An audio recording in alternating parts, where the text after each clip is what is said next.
हाय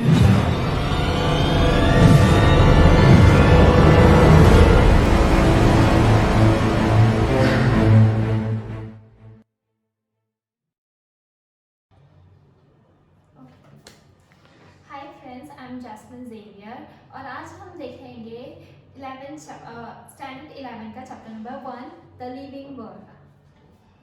सो firstly हम देखेंगे introduction. What is mean by biology? Biology is the science of life forms and living processes. मतलब जो भी एक लिविंग ऑर्गेनिज्म के अंदर प्रोसेसिंग होती है, जैसे कि बायोलॉजिकल प्रोसेस, केमिकल प्रोसेस, जो भी प्रोसेस हो रही है उसे ही हम क्या बोलते हैं? बायोलॉजी।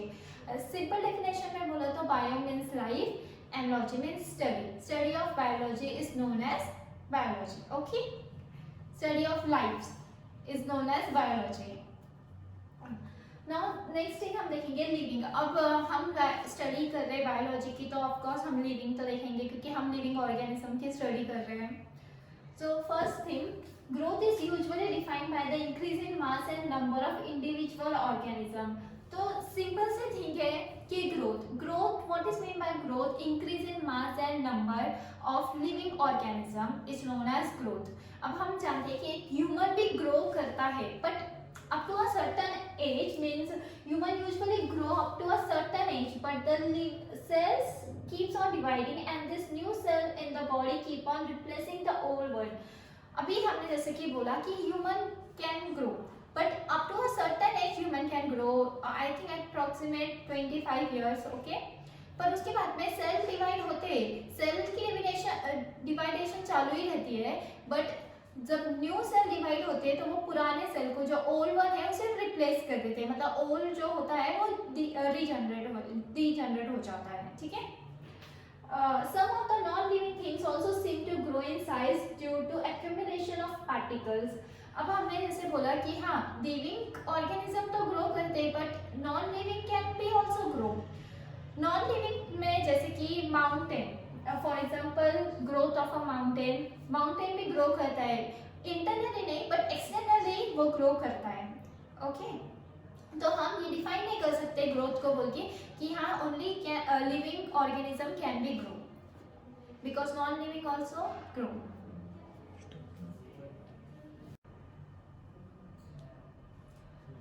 तो हम देखेंगे कैरेक्टरिस्टिक ऑफ लिविंग ऑर्गेनिज्म। तो फर्स्ट कैरेक्टरिस्टिक है ग्रोथ। तो जैसे कि हमने देखा कि what is mean by growth is just increase in mass and number of living organism। पर हम ये जानते हैं कि human and animals can grow. Living organism तो ग्रो करते हैं, पर हमने ये भी देखा कि नॉन लिविंग भी ग्रो होते हैं, लाइक माउंटेन और सैंडवुड्स। क्यों नॉन लिविंग क्यों ग्रो होते हैं, या फिर उनका रीजन क्या होता है? एक्यूमुलेशन ऑफ मटेरियल्स, इसके वजह से वो ग्रो होते हैं। ओके, सो क्या हम डिफाइन कर सकते हैं कि ग्रोथ ये सिर्फ लिविंग ऑर्गेनिज्म का कैरेक्टरिस्टिक है? नहीं, क्योंकि नॉन लिविंग भी ग्रो हो ही रहा है, तो हम ये डिफाइन कैरेक्टरिस्टिक बोल नहीं सकते या ट्रू कैरेक्टरिस्टिक नहीं बोल सकते ग्रोथ को। Now the second is reproduction. Reproduction means the formation of offspring और द फॉर्मेशन फ्रॉम पेरेंट्स और the formation of multiple copies. जैसे कि human and animals we all know कि they can reproduce by sexually, but ऐसे भी कोई living organism होते हैं जो असेक्सुअली रिप्रोड्यूस करते हैं, लाइक ईस्ट जो है वो भी पोर्स फॉर्मेशन करते हैं, और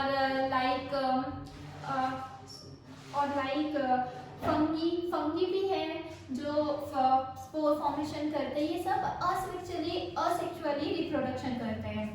तो फिर क्या हम ये डिफाइन कर सकते हैं कि सिर्फ लिविंग ऑर्गेनिज्म रिप्रोडक्शन करते हैं? नहीं, क्योंकि आपने म्यूल्स एंड वर्कर बीज सुना होगा। वर्कर बीज एंड म्यूल्स भी एक लिविंग ऑर्गेनिज्म है, but they can not reproduce. Okay, so क्या हम ये कैरेक्टरिस्टिक डिफाइन करते हैं कि रिप्रोडक्शन ही लिविंग कैरेक्टरिस्टिक है? नहीं, क्योंकि लिविंग ऑर्गेनिज्म भी ऐसे कुछ लिविंग ऑर्गेनिज्म है जो रिप्रोड्यूस नहीं कर सकते, लाइक अभी जो मैंने एग्जांपल दिया worker bees and mules. Okay, now the third thing is ability to sense environment. अब हमें पता है कि हमारी बॉडी एनवायरनमेंट एनवायरनमेंट को सेंस कर सकती है। Why? Because we are living thing. हम जानते हैं टेम्परेचर हॉट है, कोल्ड है, या फिर वाटर, लाइट, डार्क, हम ये सब चीज़ों को सेंस कर सकते हैं बिकॉज ऑफ आवर बॉडी। तो ये एक कैरेक्टरिस्टिक है जो टोटली हमें बताता है कि सिर्फ लिविंग ऑर्गेनिज्म ही है जो एबिलिटी रखता है एनवायरनमेंट सेंस करने की। सो इट्स ये हम बोल सकते हैं कि it's a true characteristic of living organism. Now second next is metabolism. Metabolism क्या है? The chemical reaction which take place in our body by biological process is known as metabolism। तो हम जानते हैं कि हमारे बॉडी के अंदर बहुत सारे ऐसे केमिकल रिएक्शंस होते हैं, बायोलॉजिकल प्रोसेसेस होते हैं जो हम मतलब हमारी बॉडी के अंदर बहुत सारे एक्टिविटीज होते हैं, उसे हम क्या बोलते हैं? मेटाबॉलिज्म। अब मेटाबॉलिज्म के टू टाइप है, एक है कैटाबॉलिज्म एंड एनाबॉलिज्म। एनाबॉलिज्म क्या होता है? एनाबॉलिज्म मीन्स टू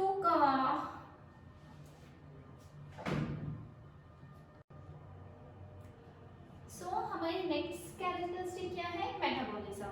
तो हम सबको पता है कि मेटाबॉलिज्म क्या है। जो भी हमारे अंदर केमिकल रिएक्शन होते बायोलॉजिकल प्रोसेस थ्रू, उसे क्या कहते हैं हम? मेटाबॉलिज्म। तो मेटाबॉलिज्म के टू टाइप्स होते हैं, एक एनाबॉलिज्म एंड एक catabolism. What is mean bye anabolism? The synthesis of any compound is known as anabolism, like photosynthesis। हम एक photosynthesis का एग्जांपल ले सकते हैं। और कैटाबॉलिज्म क्या होता है कि break down of any compound, कि means respiration we take, okay. और मेटाबॉलिज्म एक ऐसी प्रोसेस है जो हर एक लिविंग ऑर्गेनिज्म में होती ही है। तो फिर हम इसे बोल सकते हैं कि it is a true character of living organism. Yes, we can take it, ठीक है। Now the next is cellular organization। Cellular organization क्या है कि सेल के हमारे अंदर, मतलब आप एक लिविंग बॉडी है, एक लिविंग ऑर्गेनिज्म है, तो वो एक सेल थ्रू बनी है। हर एक लिविंग ऑर्गेनिज्म सेल थ्रू बना है। तो फिर लिविंग सेल के अंदर जो भी एक्टिविटीज होती है या फिर सेल द्वारा जो भी एक्टिविटीज होती है, हम उसे क्या कहेंगे? Cellular organisation. अब क्योंकि हर एक लिविंग ऑर्गेनिज्म सेल से बना है, तो हम बोल सकते हैं कि it is a true characteristic of living organism. Yes, we can say. Now the next is consciousness. Consciousness क्या है? The ability to sense environment and response it accordingly. मतलब हम एनवायरनमेंट को सेंस कर रहे हैं पर हम उसे रिस्पॉन्स भी कर रहे हैं। मतलब जैसे कि हमें ठंडी लगी रही है तो हम क्या करते हैं? स्वेटर पहन लेते हैं। ये एक तरह का हमारा रिस्पॉन्स है। जैसे कि हम एक हॉट मीन्स भी से कि हम बहुत हमें गर्मी लग रही है तो ओके देन हम फैन चालू करते हैं। It's our response, it's known as consciousness. तो हम एक लिविंग ऑर्गेनिज्म ही है जो रिस्पॉन्स देता है कॉन्शियसनेस को, ठीक है। जिसको पता है कि मतलब एक लिविंग बॉडी है जो कॉन्शियसनेस की रिस्पॉन्स दे सकती है, ओके। सो क्या हम बोल सकते हैं कि it is a true characteristic of living organism? Yes, we can say. तो हमने क्या देखा कि growth and reproduction, it's not a true characteristic for living organism।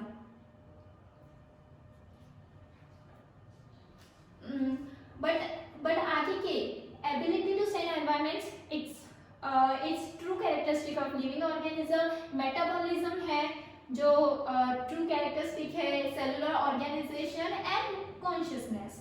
ये चार है जो true characteristic of living organism बताते हैं।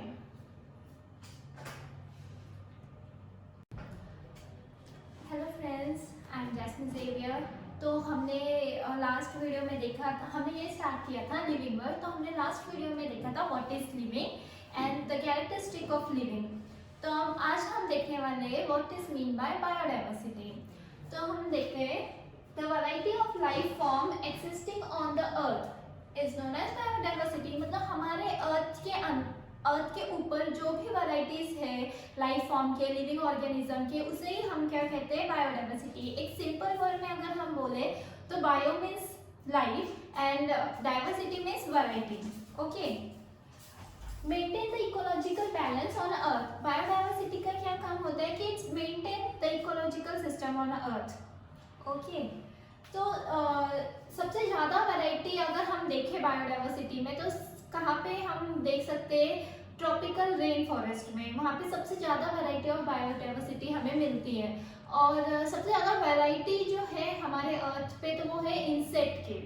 तो सबसे ज़्यादा अगर हमें वैरायटी देखनी है तो हम इंसेक्ट की देख सकते हैं, वो सबसे ज़्यादा है। तो now the next thing is nomenclature of identification. मतलब अब हम देखते हैं कि नोमेनक्लेचर क्या है। The process of naming living organisms such that a particular organism is known by the same name all over the world। मतलब एक लिविंग ऑर्गेनिज्म को नेम देना, उसे हम कहते हैं नोमेनक्लेचर।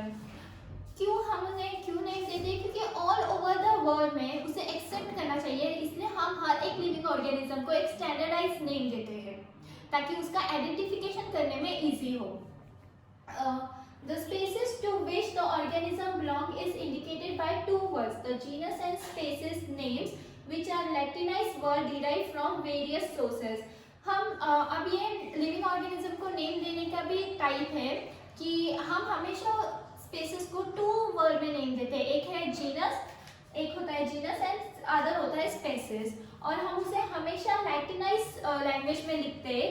और उसे हम कहाँ से डिराइव करते हैं? It is derive by various sources, क्योंकि हम जानते हैं कि हमारे अर्थ पे बहुत सारे अलग अलग टाइप के वैरायटीज हैं, तो हम हर टाइप के वैरायटी से उसे डिराइव करते हैं और हम उसे लैटिनाइज वर्ड में लिखते हैं।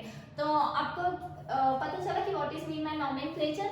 It is a process of naming living organism and उसे हम हमेशा टू वर्ड में इंडिकेट करते हैं, genus and species. It is always written in Latin word and it is derived from various sources.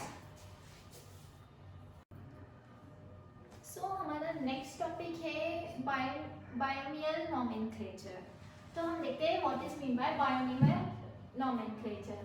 Binomial nomenclature is a two-term naming system which uses two different terms to name the species like plant, animals and living organism। तो हमने बताया था कि what is mean by nomenclature कि हाँ it is a naming system of living organism। तो वैसे ही ये है binomial nomenclature कि हम लिविंग ऑर्गेनिज्म या फिर प्लांट या एनिमल को नेम दे रहे हैं, पर हम उसे टू टर्म में नेम देते हैं, जीनस एंड स्पेसिस। सो हम उसके कुछ रूल्स एंड रेगुलेशन है वो हम देखते हैं।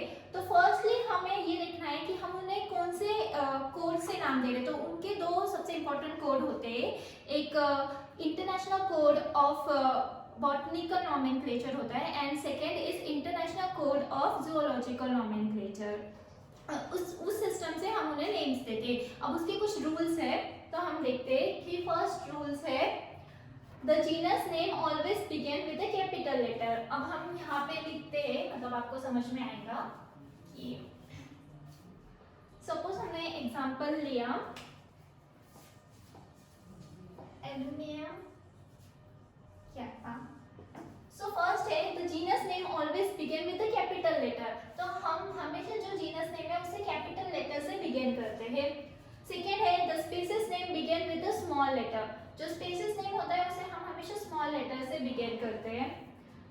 थर्ड रूल है द स्पेसिफिक नेम ऑलवेज इटैलाइज। हम हमेशा उसे इटैलाइज वर्ड लिखते हैं, थोड़ा सा ऐसा क्रॉस टाइप, ठीक है। एंड द फोर्थ रूल है when hand written the genus name and species name have to be underline. जब भी हम जीनस एंड स्पेसिस नेम लिखते हैं तो हम उसे अंडरलाइन करते हैं। ओके, तो ये 4 रूल्स है इसके।